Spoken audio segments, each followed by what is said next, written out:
Hello friends, तो कैसे हैं आप सब। जैसे कि आपका कल पेपर इकोनॉमिक्स का और आपको बहुत ज़्यादा प्रॉब्लम हो रही है क्योंकि सिलेबस बहुत ही वास्ट है उसका। और क्योंकि लेकिन जो प्रोफेसर्स के द्वारा पढ़ाया गया आपको मतलब बहुत कंफ्यूजन क्रिएट कर रहा है, बहुत ज़्यादा आप लोग को प्रॉब्लम आ रही है कल के पेपर में। और तो इसलिए मैंने सोचा कि आपको सॉरी आपकी कल की प्रॉब्लम दूर करते हैं और आपको सोल्यूशन थोड़ा देते हैं, थोड़ा सा आपको हिंट, थोड़ा आइडिया आपको थोड़ा प्रोवाइड करते हैं, थोड़ी हेल्प करते हैं ताकि आपका कल का पेपर का जो सिलेबस है आप उसका ज़्यादा पैनिक ना हो, आराम से आपका क्लियर हो जाए कल का पेपर। तो जैसे कि एंसिलरी के पेपर होते हैं, एंसिलरी के पेपर हम काफ़ी आसानी से डील कर सकते हैं बट उसका सिलेबस बहुत ही हैवी हो जाता है। और खासकर उन लोगों का देखो हिस्ट्री एंसिलरी, अदर एंसिलरी जो होता है वो बहुत ही ईजी होता है एज कम्पेयर इकोनॉमिक एंसिलरी बहुत ही टफ हो जाता है। मैं जिनका आज कल इकोनॉमिक्स एंसिलरी का पेपर है मैं उनको आज इजी वे में बताऊंगी कि कैसे वो अपना पेपर डील कर लेगा शॉर्ट फॉर्म में। और पैनिक होने की कोई बात नहीं। आई नो सिलेबस बहुत ही वास्ट है, वो एंसिलरी जैसा उसमें कुछ लगता ही नहीं कि मैं हमारा एंसिलरी सब्जेक्ट है, जैसे जस्ट लाइक अदर सब्जेक्ट वो भी हमें कोर सब्जेक्ट या ऑनर्स के सब्जेक्ट की तरह ही फील होता है क्योंकि सब्जेक्ट सिलेबस बहुत हार्ड है। तो ज़्यादा बातें नहीं करती हूँ, सीधे मैं टॉपिक पे आती हूँ क्योंकि मुझे पता है आपके पास भी समय कम है और आप जल्दी कवर करना चाहते हैं। तो मैं सिलेबस वाइज आपको सीधे सीधे जो भी मोस्ट इंपॉर्टेंट चीज़ें होंगी मैं आपको बताती हुई जाऊँगी, आप उसको मत छोड़िएगा, ठीक है। तो सबसे पहले इंडियन इकोनॉमिक एक्सपीरियंसेस आपका जो है, इंडियन इकोनॉमिक एक्सपीरियंसेस आपके पेपर का टाइटल है और अब हम इसके अंदर देखते हैं। पहला जो टॉपिक हमारा Indian economy on the eve of independence, British rule and its impact of on Indian economy, emergence and development of planning exercise in India, historical debates, plan model and shift, focus over time. Okay, इतना सब कुछ लिखा है लेकिन पढ़ना आपको क्या है, देखिए आपको इसमें से पढ़ना है, ये इंपॉर्टेंट है, आ सकता है। Indian economy on the eve of independence, question पूछता है उसमें ऐसे पूछता है, discuss briefly the scenario of Indian economy on the eve of independence, या पूछेगा कि explain about the Indian economy on the eve of independence, मतलब जो घुमा थोड़ा बहुत बदल देगा अपने वर्ड्स लेकिन पूछेगा on the eve of independence, ठीक है। तो और एक और क्वेश्चन आता है impact of British rule on Indian economy, इसमें है ना Indian economy on the eve of independence, इससे एक क्वेश्चन आता है और एक होता है British rule and its impact on Indian economy. बस यही जो इतनी सारी बातें इसके नीचे लिखी हैं उनका कोई मतलब नहीं, बस आपको क्या पढ़ना है, Indian economy on the eve of independence, ठीक है। जो आपको पहला पढ़ना है वो क्या होगा, sorry, Indian economy on the eve of independence, और जो इसके अंदर हमें क्या पढ़ना है, इसके अंदर ये इस हेडिंग और एक और चीज़ है इसके अंदर हमारा दूसरा है कि British rule and its impact on Indian economy, British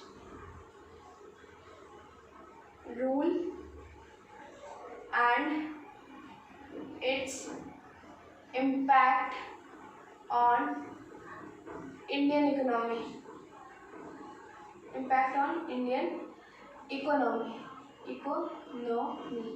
okay.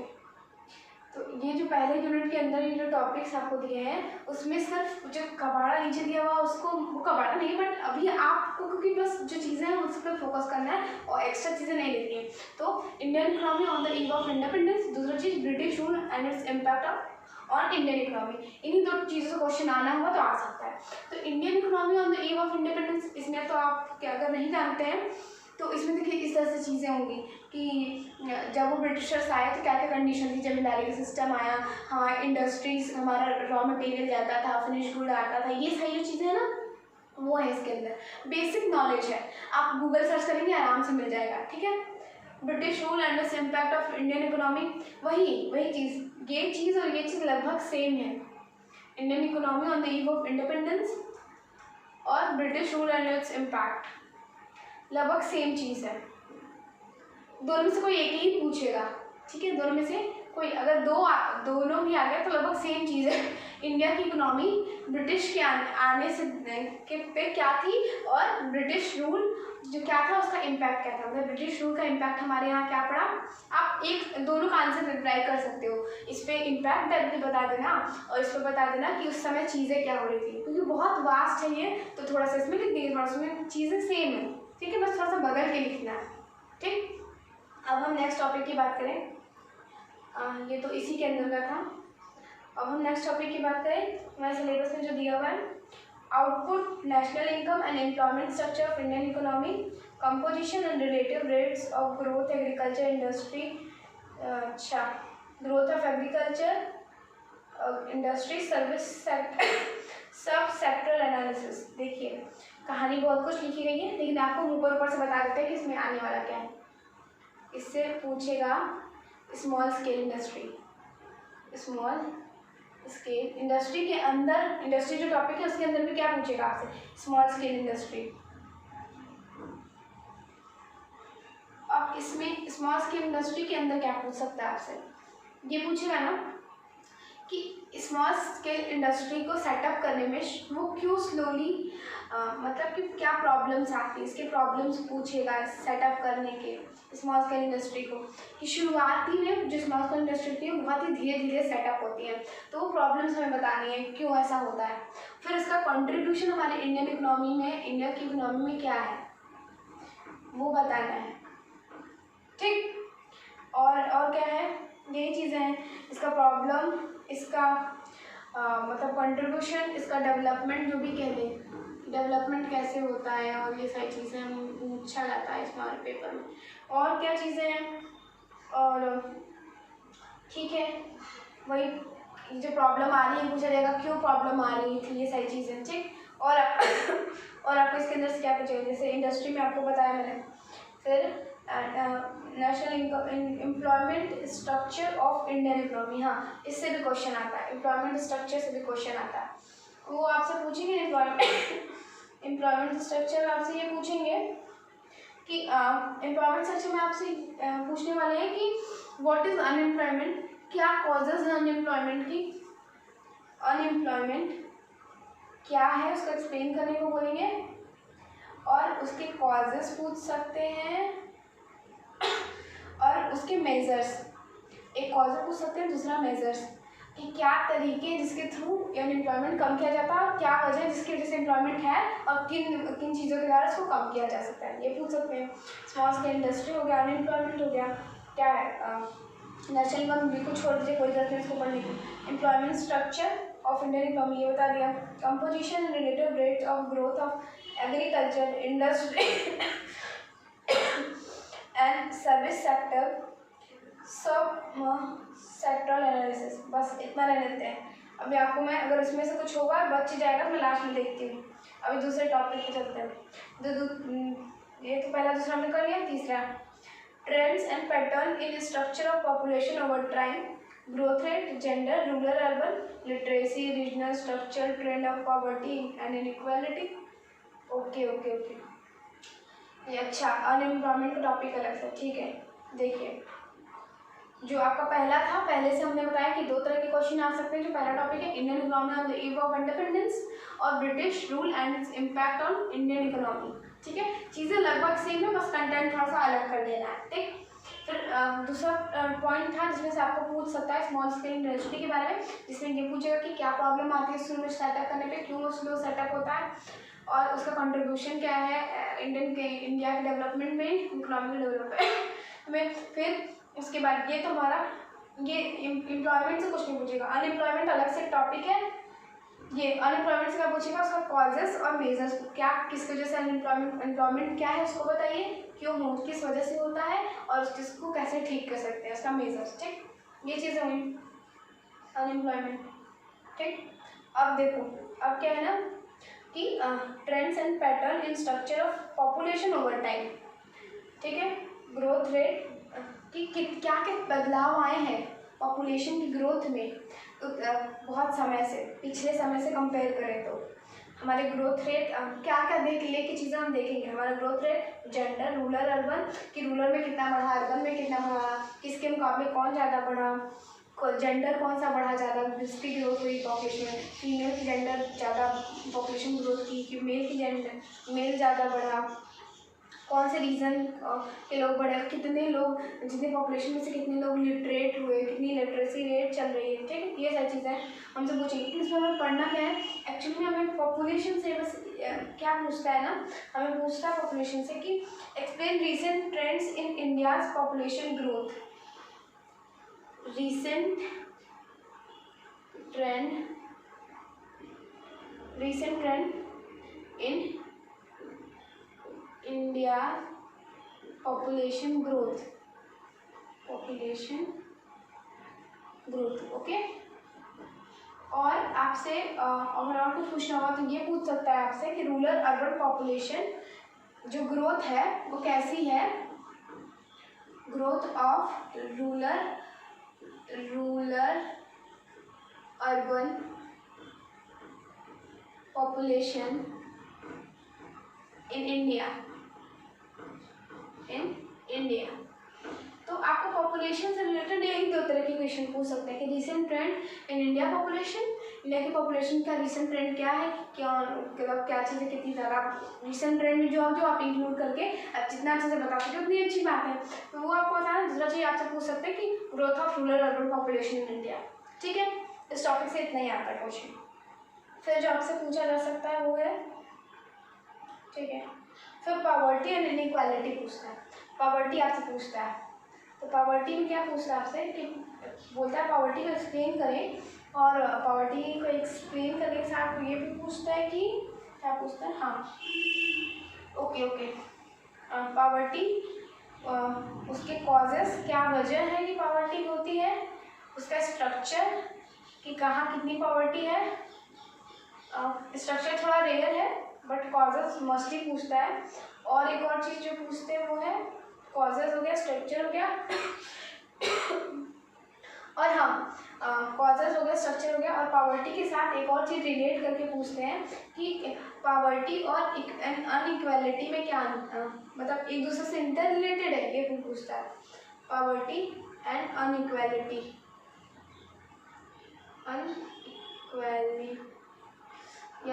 लिखा है, थोड़ा सा गड़बड़ हो गया, आप देख लीजिए, समझ लीजिएगा।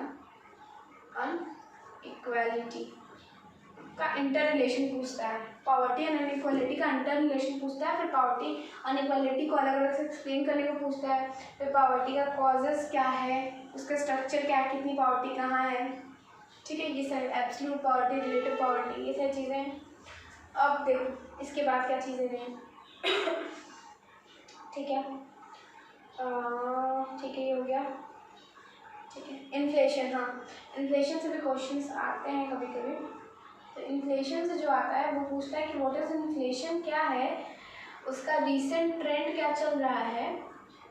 आप सभी टॉपिक्स में एक रीसेंट ट्रेंड जो भी चल रहा है हमारे इंडिया में, जैसे इन्फ्लेशन का रीसेंट ट्रेंड, पॉपुलेशन का रीसेंट ट्रेंड, अनएम्प्लॉयमेंट का रीसेंट ट्रेंड, ठीक है, स्मॉल स्केल इंडस्ट्री का रीसेंट ट्रेंड, तो सबका रीसेंट ट्रेंड मतलब डाउनलोड करके अपने फ़ोन में रख लीजिएगा, क्योंकि जिस भी टॉपिक से आएगा क्वेश्चन, अगर आपको रीसेंट ट्रेंड लिखने को दिया है तब तो आपको लिखना ही लिखना है, अगर नहीं दिया है तो भी आपको उसमें वो रीसेंट ट्रेंड की वो फिगर या जो भी थोड़ी थ्योरी वो इंक्लूड करेंगे तो आपको एक्स्ट्रा मार्क्स मिल सकते हैं वो, क्योंकि आपको मैं लास्ट में बताऊंगा उसमें कैसे कैसे इंक्लूड करना है आपको ये सारी चीज़ें। बट रीसेंट ट्रेंड जरूर से भी डाउनलोड करके अपने फ़ोन में रख लीजिएगा, क्योंकि जो भी टॉपिक्स, सभी टॉपिक से रिलेटेड जो भी टॉपिक पूछेगा फट से वो आप इंक्लूड कर देंगे अपने एग्जाम में। तो इन्फ्लेशन, और इन्फ्लेशन से क्या इन्फ्लेशन से पूछता है आपका इन्फ्लेशन टॉपिक से कॉजेस, इन्फ्लेशन क्यों होता है और उसको कैसे कम कर सकते हैं, मेजर्स कॉजेस क्यों होता है और मेजर्स उसको कैसे, क्या स्टेप है जिसकी वजह से इन्फ्लेशन कम हो सकता है, ठीक। अब देखो इन्फ्लेशन हो गया, अनएम्प्लॉयमेंट बता ही दिया, ठीक। इसके बाद में क्या होता है, इसके बाद में trends in agriculture production and productivity, ठीक है, इससे क्वेश्चन आता है। लैंड रिफॉर्म इससे क्वेश्चन आते हैं। ग्रीन रेवोल्यूशन, ये और ये जो पहला से आपका जो चौथा पैरा है, इससे लगभग सभी में से क्वेश्चन आते हैं।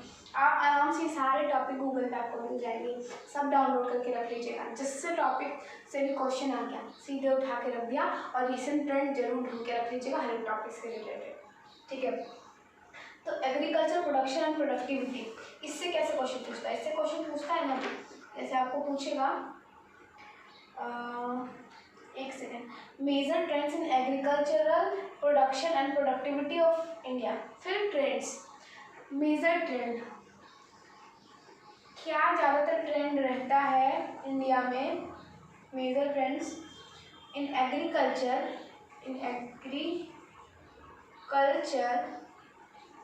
Production and productivity in India, production and productivity in India, production and productivity. तो यही चीज़ें बार बार रिपीटेड सेम वे में, और बहुत होगा तो घुमा देगा।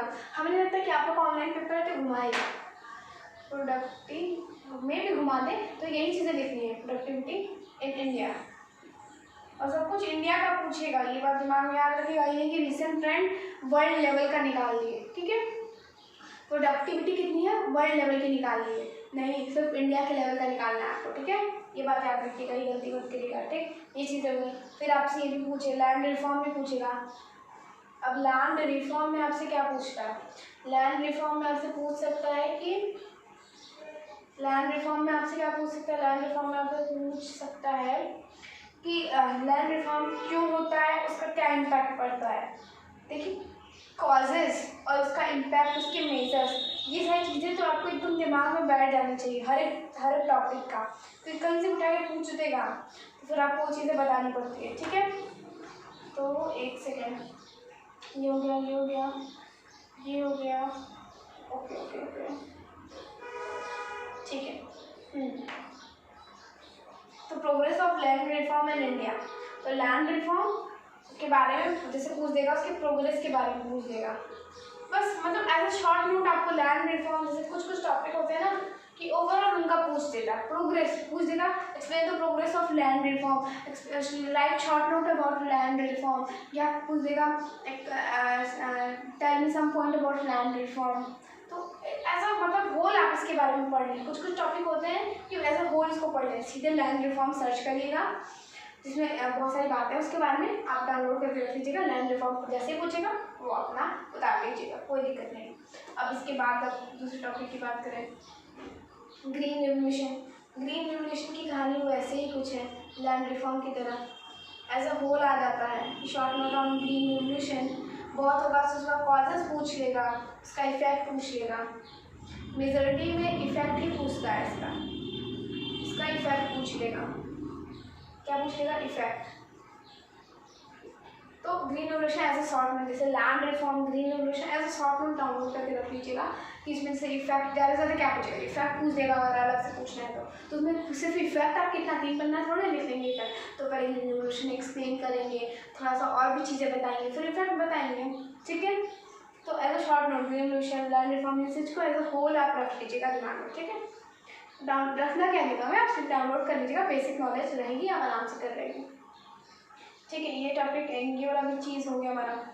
अब तुम्हारा trends and pattern of industrial sector, change in the structure of Indian industry, small scale, अच्छा यहाँ था, ओके यहाँ है स्मॉल स्केल इंडस्ट्री, ठीक है। तो ये जो स्मॉल स्केल इंडस्ट्री मैंने ऊपर इंडस्ट्री बताया था, तो वो उधर से इंडस्ट्री का कुछ नहीं मतलब है। स्मॉल स्केल इंडस्ट्री बस समझिए, इंडस्ट्री से रिलेटेड स्मॉल स्केल इंडस्ट्री आने वाला है, ठीक है। Growth structure and it's contribution in, हाँ जैसा बताया वही सारी चीज़ें हैं, आपसे पूछेगा। और हाँ एक और चीज़ पूछेगा, वो भी trend and pattern of industrial sector, okay. Change in sector of Indian, हाँ ये पूछता है, changes in the structure of Indian industry, Indian industry का स्ट्रक्चर कैसे चेंज होता है, एग्रीकल्चर से घटते घटते कैसे इंडस्ट्री की तरफ बढ़ रहा है, वो हमें बताना होता है। तो हम नीचे लिख देते हैं इसको एक से लास्ट वाला भी क्या आप देख लें, trends in export and import, composition and direction of foreign trade, balance of payment and आपके 8 क्वेश्चन में से एक क्वेश्चन इधर से भी हो सकते हैं, तो मतलब ये जो लास्ट टॉपिक है ना थोड़ा सा कंफ्यूजिंग है फ्रेंड्स, लेकिन मे भी एक क्वेश्चन हो सकता है, तो आप इसको इग्नोर कर दीजिए। लास्ट टॉपिक पूरी तरीके से इग्नोर कर दीजिए, एक क्वेश्चन से ज़्यादा क्वेश्चन नहीं आएंगे इस टॉपिक से, क्योंकि ये थोड़ा सा उलझाऊ है। मे भी नहीं आएंगे ही नहीं, बट अगर आना भी होगा तो और आपके पास 8 है उसमें से 4 ही करना है ना आपको, तो ये लास्ट वाला टॉपिक एकदम छोड़ लीजिए, एकदम छूने की जरूरत ही नहीं है। कभी कभार पूछा हुआ है वो भी एक बार, मतलब एक क्वेश्चन, तो कोई जरूरत नहीं। आप बस जो बता रही हूँ मैं आपको मोस्ट इम्पॉर्टेंट इसमें से बता दे रही हूँ, वही आप कर लीजिएगा, ठीक है। तो आपको क्या पूछ सकता है, आपको ये पूछ सकते हैं ना, ग्लोबलाइजेशन नहीं दिखाया, अच्छा ठीक है। देखिए आपको ये पूछ सकता है हाँ कि in growth structure and it's contribution, changes in structure of Indian industry, changes in the structure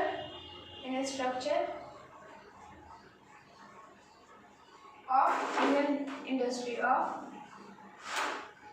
Indian industry मैं डिक्टेट भी कर रही हूँ, तो अगर कुछ चीज़ें यहाँ व्हाइट बोर्ड पे ना समझ में आए तो मैं जब बोलती हूँ उसको सुना करिए, तो आप उससे भी लिख सकते हैं।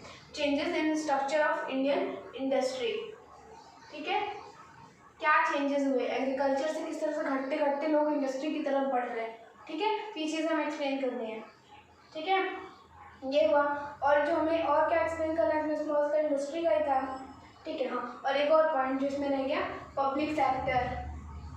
तो पब्लिक सेक्टर इतना फास्ट क्यों ग्रोथ किया ये पूछता है, और ये इतना सक्सेसफुल क्यों रहा, इतना फास्ट क्यों ग्रोथ किया, इसके मतलब सक्सेसफुल होने का रीज़न पूछता है पब्लिक सेक्टर के, क्योंकि इसकी गवर्नमेंट के हाथ में था, अगर लॉस भी होता था गवर्नमेंट भर देती थी पब्लिक सेक्टर को।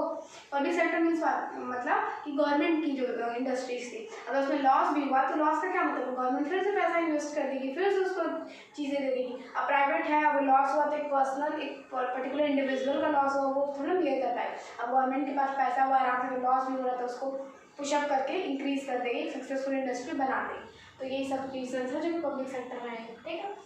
अब देखिए पूरा सिलेबस का आपका कंक्लूजन यहाँ हो गया, पूरा कंक्लूजन हो गया। अब आपको इतना ही पढ़ना है, इतना ही पढ़ना है, और पढ़ना क्या है, आपको बेसिक नॉलेज रखनी है।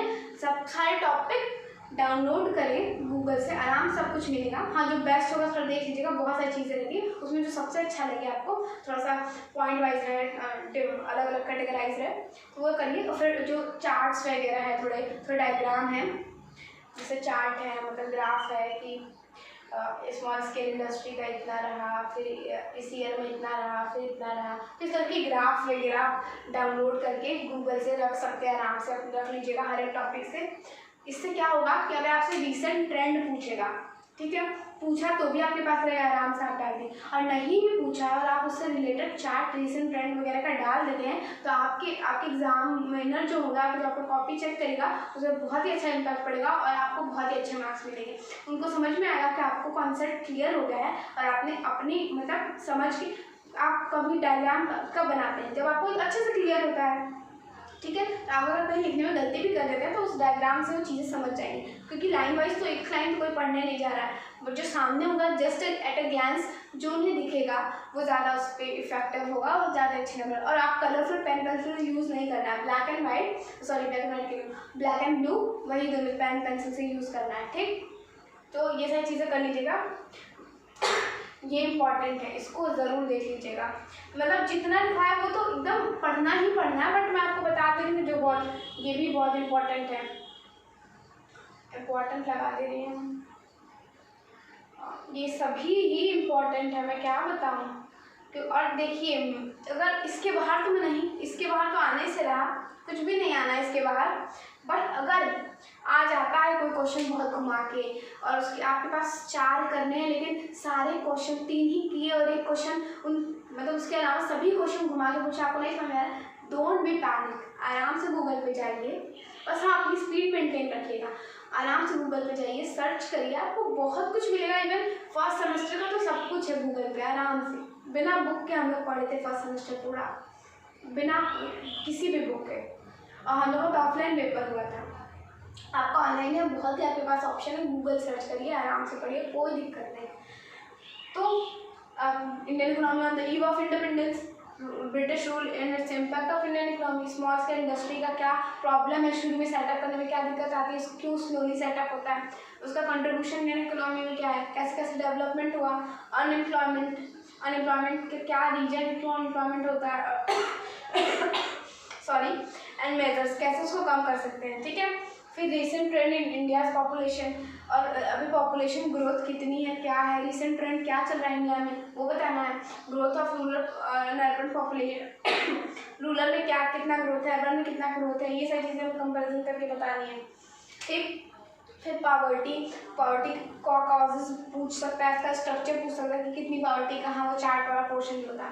फिर पूछ सकता है कि पावर्टी और पावर्टी को एक्सप्लेन करने को बोल सकता है, इनइक्वालिटी को एक्सप्लेन, और ये भी पूछ सकता है कि क्या पावर्टी और इनइक्वालिटी है वो इंटर रिलेटेड है एक दूसरे से, ये क्वेश्चन भी आते हैं।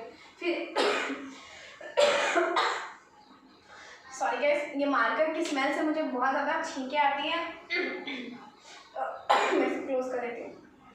फिर इन्फ्लेशन के कॉजेस और मेजर्स पूछ सकता है, major trends in agriculture production and productivity in India, production और प्रोडक्टिविटी का मेजर ट्रेंड जो भी चल रहा है वो बताइए। तो जो आपको ट्रेंड बोलना है ना, उसको हमेशा दिमाग में रखें, उसको डाउनलोड करके आज रख लीजिएगा रात से पहले कल सुबह और इस पर, ताकि आपको फट से फिर प्रॉब्लम ना हो। फिर मेजर ट्रेंड में आपको लिखने का कुछ नहीं है, जो चार्ट डायग्राम जो लिखेंगे वो तो आप थ्योरी का पोर्शन लिखेंगे, उससे तो अलग है।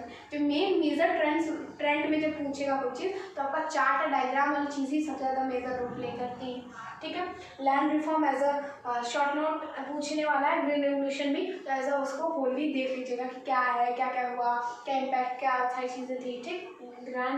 लैंड रिफॉर्म और ग्रीन रेवोल्यूशन, और उसके बाद क्या पूछेगा, changes in structure of Indian industry, changes in structure of Indian industry, Indian industry का स्ट्रक्चर कैसे चेंज हुआ, कहाँ 70% लोग एग्रीकल्चर पे थे, अब धीरे धीरे क्या हुआ, वहाँ से कम होकर इंडस्ट्री पे आने लगे, तो वो स्ट्रक्चर कैसे चेंज हो रहा है वो हमें एक्सप्लेन करना है। फिर पब्लिक सेक्टर कैसे सक्सेसफुल हुआ, वो फास्टली कैसे ग्रोथ किया, ये सारी चीज़ें भी पूछते हैं। और एक दो क्वेश्चन ऐसा भी रहता है जो हमारे सिलेबस के बाहर का थोड़ा सा रहता है, जैसे कि आपको मैं बता दे रही हूँ, आप उसको भी रख लीजिएगा, मे भी आ जाए, क्योंकि पूछा तो है रिपीटेड मोड में काफ़ी। देखिए आपका जो क्वेश्चन है ना, ग्लोबलाइजेशन, पता नहीं तो आपने सिलेबस में शो नहीं किया, लेकिन मैंने हम लोग के टाइम भी वो आया था, प्रीवियसली भी वो आया था। ग्लोबलाइजेशन ऑफ इकोनॉमी, क्यों मतलब ग्लोबलाइजेशन, ये जो टॉपिक है ना ग्लोबलाइजेशन, या मे बी मेरे से सिलेबस में छूट गया, क्या था ग्लोबलाइजेशन, इस टॉपिक आप देख लीजिएगा, ठीक। ग्लोबलाइजेशन से क्वेश्चन आते हैं, ठीक। ये भी हो गया। Wage good model of development, एक शुरू वाले यूनिट में मॉडल्स की बात कही गई थी, तो उसमें एक क्वेश्चन आता है वेज गुड मॉडल, सीधे आपको ये सब आपको लग रहा होगा, अगर यही चीज़ आपको याद करनी रहती तो बहुत डिफिकल्टी होती, मैं समझ गई। मैंने आपको इंपॉर्टेंट टॉपिक बताया ना, सीधे डाउनलोड करके ना इन सब के बारे में रख लीजिए गूगल से, जो भी क्वेश्चन आएगा सीधे वहाँ से उठा के छाप दीजिएगा। हाँ, बेसिक नॉलेज रखिए तभी आप ढूंढ पाएंगे बेस्ट आंसर अपने लिए गूगल से, ठीक है। एक क्वेश्चन है जो 2 बार आया था, क्या था, wage good model of development, wage goods model of development, तो मैं कहूँगी इसको इग्नोर करिए। अगर आप वेज लिख लीजिए, आप इस बार जगह नहीं से मैं लिख लीजिएगा, मैं बोल रही हूँ आप उसको लिख लीजिएगा, wage good model, wage WGE wage GWD good model of, wage good model of development, इसको आप अगर डाउनलोड कर सके तो कर लीजिएगा, मे भी अगर आ जाए तो आप लिख लीजिएगा, तो उससे चांसेस कम, ठीक है। जो भी था, और ये भी पूछता है कि इवेलुएट द रिलेटिव, नहीं मैम तो ये नहीं पूछेगा, ठीक है। आपको चीज़ें बता दी, ठीक है, ये सारी चीज़ें मैंने आपको बता दी, ये जो टॉपिक जितना आपके सामने है बस इतना ही पढ़ लेंगे, आपका आराम से 4 क्वेश्चन हो जाएगा आराम से। बट हाँ, इसको आप अच्छे से पढ़िएगा, जितना मैंने बताया सब कवर करिएगा, क्योंकि बहुत बड़ा सिलेबस है। और एलसीनरी में क्या होता है ना, कहीं से भी कोई भी टॉपिक उठा लेते हैं एलसीनरी के सब्जेक्ट में, तो थोड़ा दिक्कत होता है। और ये नोट कर लीजिए आप आराम से। और एक और चीज़ मैं आपको बता दूँ, जैसे आपको बताया कि चार्ट्स वगैरह और जो ग्राफ वगैरह, अगर ट्रेंड पूछा है तो लिखना ही लिखना है, नहीं पूछा है तो भी कोई भी अगर कोई भी चार्ट उससे रिलेटेड मिल जा रहा है, कोई भी डायग्राम मिल रहा है, ग्राफ मिल रहा है, कुछ भी मिला है, इंक्लूड कीजिए, उससे आपके नंबर इन्हांस होते हैं। और जो मैम होती हैं इकोनॉमिक्स की, उनको हमेशा चार्ट वगैरह चाहिए होता है, भले वो थ्योरी वाला आंसर क्यों ना। हम लोगों ने थ्योरी वाले आंसर दिए थे और हम लोग के मार्क्स कट गए थे बहुत ज़्यादा, और हम लोग को समझ में नहीं आया कि हम लोगों ने पूरा आंसर लिखा और हमारे मार्क्स क्यों इतने कम आए। फिर बाद में मैम ने हमें बताया कि देखिए भले उसमें थ्योरी पूछी गई थी, लेकिन आपको ये तो नहीं कहा गया था कि आप उसमें डायग्राम वगैरह नहीं इंक्लूड कर सकते हैं। तो वही बात इकोनॉमिक्स की, इकोनॉमिक्स हमेशा एक डेटा पर बेस होता है, डेटा पे बेसिक बात करता है। तो आपको डेटा दिखाना चाहिए ना कुछ तो डेटा दिखाइए। आपको एक ही स्पेसिफिक डेटा नहीं कहा जा रहा कि सब लोग कलेक्ट करके दिखाइए, लेकिन कोई तो इससे रिलेटेड कोई डेटा दिखाइए, ठीक है। तो आप ये बात मत भूलिएगा। तो कल के लिए ऑल द बेस्ट, इसको नोट कर लीजिए। बहुत ही वास्ट टॉपिक था, मैंने इसे बहुत ही कम करने की कोशिश की, बट एटलीस्ट इतना पढ़ लीजिएगा। जो भी टॉपिक है डाउनलोड करके रख लीजिए। तो इस वीडियो में इतना ही, और कल के लिए all the best and best of luck for all the eco engineering student. Thank you so much friends. और वीडियो अच्छी लगे तो लाइक कर दीजिएगा, शेयर कर दीजिएगा, सब्सक्राइब कर दीजिएगा, और जिनको हेल्प चाहिए इसके बारे में उसको ज़रूर शेयर करिएगा ताकि उनकी भी हेल्प हो जाए। तो thank you so much guys.